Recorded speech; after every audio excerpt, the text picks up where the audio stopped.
A travel ban in New York City has ended as the eastern U.S. begins digging out from the weekend's massive snowstorm.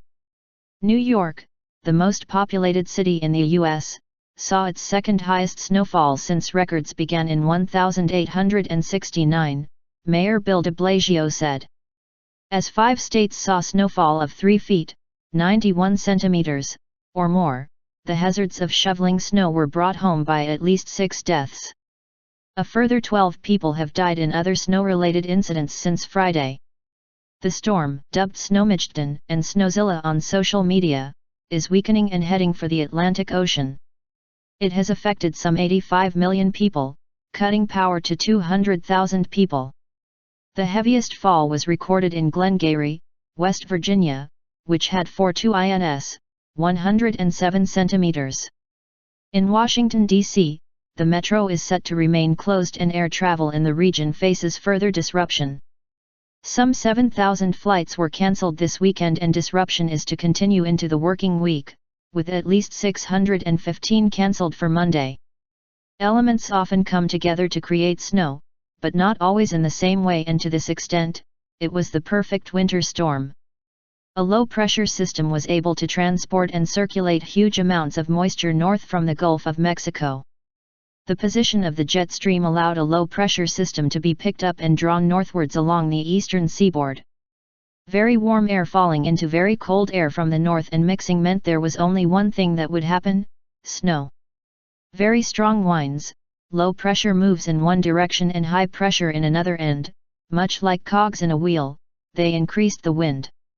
The storm moved especially slowly, leading to more snow being dumped over a long time. Many people have taken to streets and parks to enjoy the snow, with a giant snowball fight breaking out on Times Square, New York, overnight.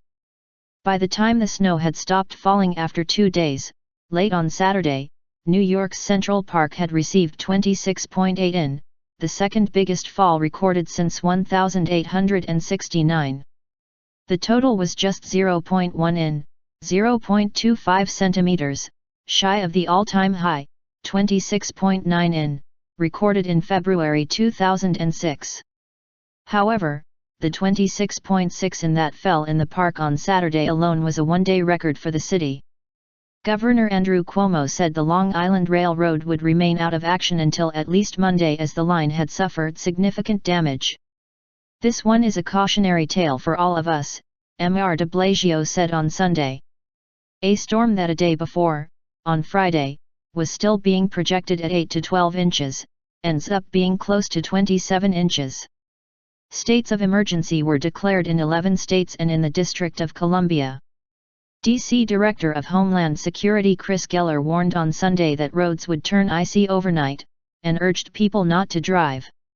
The capital's mayor, Muriel Bowser, asked residents to help clear snow from the business district. In Kentucky, Pennsylvania, and West Virginia, drivers were stranded for hours on snowbound highways. At least 5 people in the New York area died while shoveling or removing snow, the New York Times reports. A 6th death was reported in Baltimore, Maryland. Among other deaths attributed to the storm was that of a man in North Carolina who stopped to help a motorist whose car had veered off an icy road. Police said the Good Samaritan was shot by the man he had gone to help. In Ohio, a teenager sledding behind an all-terrain vehicle was hit by a lorry and killed.